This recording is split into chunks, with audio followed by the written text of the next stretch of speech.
이봐, 내 좋은 건수 하나 알려줄까? 그래? 어디 눈먼 땅이라도 있어? 자네 이완용이 알아? 그 매국노. 알지. 근데 죽은 사람 땅을 어떻게 떼먹어? 다수가 있지. 이거 보이나? 이완용이 땅 문서. 대박! 근데 상속자가 있어야지. 이완용이 후손이 있어? 그게 말이야. 얼마 전에 캐나다에서 한국 들어왔다고 하더라고. 이 건 한번 잡숴보려고 오신 거지. 오, 이거 잘하면 견적 나오겠는데. 그럼 한번 땡겨볼까? 좋지.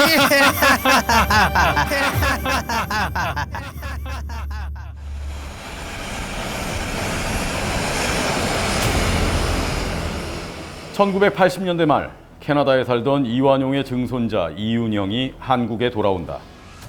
그가 한국을 찾은 이유는 단 하나. 전국 곳곳에 퍼져 있는 이완용의 땅을 되찾는 것. 이윤영은 토지 전문 브로커들과 이름 있는 변호사 그룹까지 동원하며 땅 찾기 소송에 돌입한다. 증조부 이완용의 땅 모두 상속받겠다. 이제 시작일 뿐이다.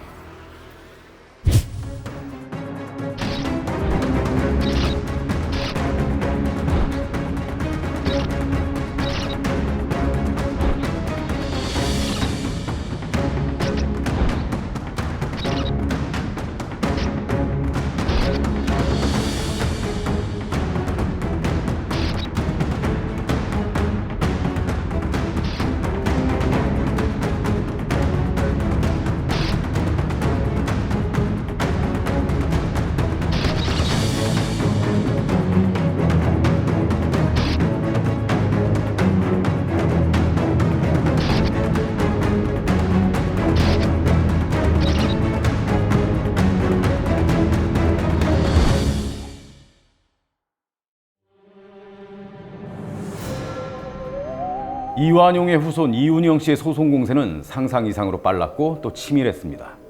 1989년부터 1992년 불과 3년 남짓한 사이 17건에 달하는 토지 반환 소송을 잇따라 제기했죠.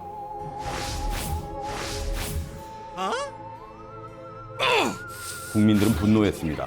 학계와 언론에서도 한 목소리로 비판의 날을 세웠죠. 자, 그렇다면 사법부의 판단은 어땠을까요? 1997년 땅찾기 소송 제기로부터 5년여가 지난 시점, 충격적인 판결이 서울 고등법원에서 내려집니다. 이 판결로 이윤영 씨는 서울 서대문구 부가연동 일대의 땅 712평을 되찾게 되는 거죠. 본인이 제기한 17건의 소송 중에서도 가장 핵심적인 노른자위 땅이었죠. 당시 땅값으로도 무려 30억 원에 달했으니 말이죠. 그 부가연동 때 시세를 좀 알 수 있겠습니까? 이 부가연동 일대가 재개발 구역이에요. 지금 말씀해주신 주소가 2구역하고 3구역 그 사이에 접해 있는 곳이어서 가치가 지금은 조금 더 올라갔을 거라고 보여져요. 평당 한 5천 정도 기준 잡으시면 될 것 같습니다. 700 곱하기 5천 해보면 한 350억 정도는 할 수 있죠. 판결 자체도 충격이었지만 사실 여기에는 더 큰 문제가 숨어 있었습니다. 이 재판을 지켜본 수많은 친일파 후손들이 용기를 얻었다는 점이죠. 그들은 조상들이 몰래 숨겨둔 친일의 작물들을 다시 찾기 시작했습니다. 그 전까지는 부끄러운 유산, 쉬쉬해야 할 흔적들로만 취급됐던 것들이었겠죠. 하지만 이제 상황이 달라졌습니다. 황금알을 낳는 거위, 자신들에게 막대한 부와 재산을 가져다줄 친일의 작물들 앞에 선 친일파의 후손들, 그들은 빌런으로 흑화하고 맙니다. 그날이 마침내 내게 돌아왔다.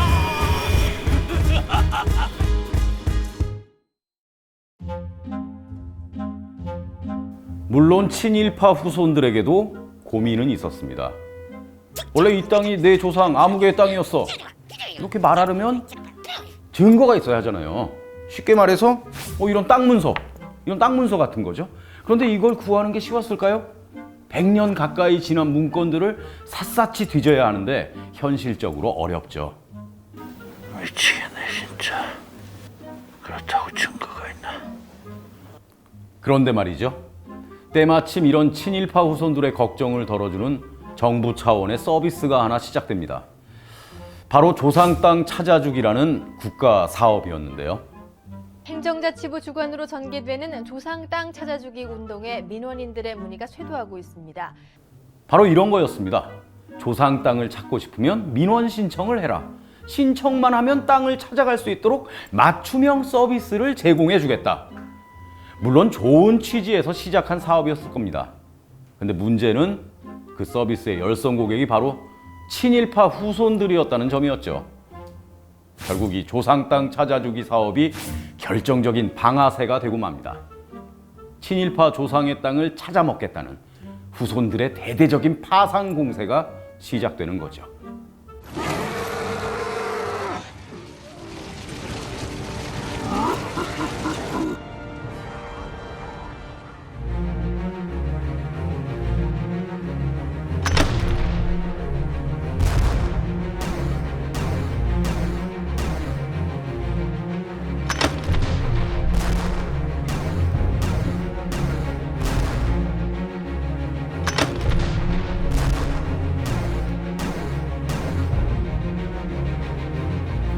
소송도 소송이지만 조상 땅 찾아주기가 초래한 결과는 정말 참담했습니다.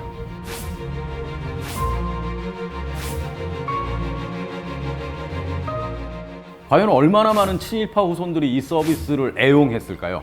2005년 민족문제연구소는 조상 땅 찾아주기 사업에 대한 현황 자료를 입수하게 됩니다. 그 분석 결과는 어땠을까요?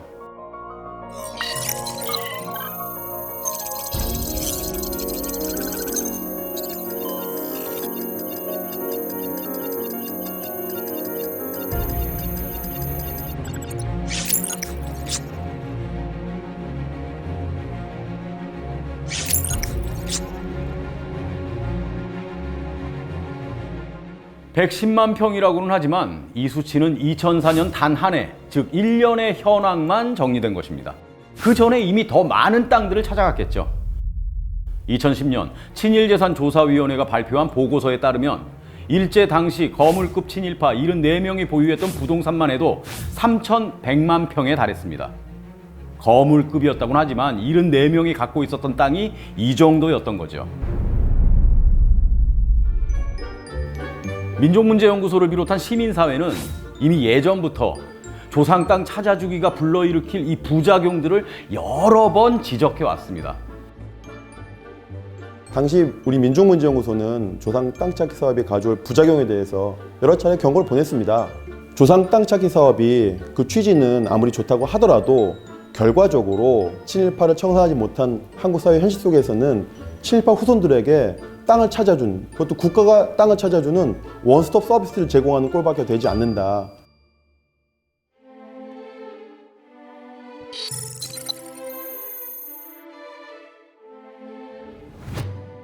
첫 번째, 나쁜 놈. 누구보다 지독하게 재산에 탐닉했던 빌런 오브 빌런. 그 욕심의 끝은 대체 어디일까? 그는 또 다른 매국형 친일파 송병준의 후손과도 교류했답니다. 왜? 이완용과 송병준이 강원도 일대에 공동 명의로 조성한 땅이 있었기 때문이라죠. 그 규모는 자그마치 와우, 아찔하네요 진짜. 그 옛날 이완용과 송병준의 매국 콜라보가 떠오르는 광경입니다. 갈수록 여론이 악화되자 그는 슬며시 이런 말을 흘립니다. 아, 그럼 우리 할아버지 땅들 국가에 헌납할게. 진짜? 여러분 이거 다 거짓말하는 걸 아시죠? 거짓말. 땅 찾아오자마자 몰래 팔아버렸습니다. 그리고는 어떻게 했을까요? 비행기 타고 캐나다로 슝 갔습니다. 안녕히 계세요, 여러분. 전 제 행복을 찾아 떠납니다. 두 번째, 뻔뻔한 놈. 다음 놈은 뻔뻔한 놈. 바로 송병준의 후손들입니다. 자, 얼굴에 어떤 철판을 깔았을까요? 무대는 인천 부평구 주한미군기지 캠프마켓. 미군 기지지만 시민들의 7년 투쟁으로 반환을 결정받은 약속의 땅. 여기에 바로 그가 소송장을 휘날리며 나타납니다. 송돈호. 그것도 정부가 반환을 약속하자마자 마치 기다렸다는 듯 타이밍 러쉬, 숟가락을 올려버리는 이 작태. 아이고, 반환 받느라 고생들 많았어. 근데 이거 내 땅이야. 세 번째, 이상한 놈. 마지막으로 이상한 놈입니다. 이 사람들이 걸고 넘어진 땅은, 이야기는 산으로 갑니다. 산 좋고 물 좋은 해발 500m 첩첩산중, 봉선사 내원암 임야 5만 평. 조용히 수행에만 정진하던 스님들조차 당황시킨 이들의 소송. 이해창의 후손 21명은 경기도 봉선사 내원암터 4만 8천 평이 1917년 조선 총독부로부터 받은 땅이라며 소송을 냈습니다. 아이고 스님, 그 땅을 내놓으시죠. 이들은 바로 친일파 이해창의 후손들입니다. 이젠 하다못해 수백 년 된 사찰에까지 시비를 뻗치는 이들. 조선 총독부가 내려준 토지대장을 자랑스럽게 들고 왔습니다.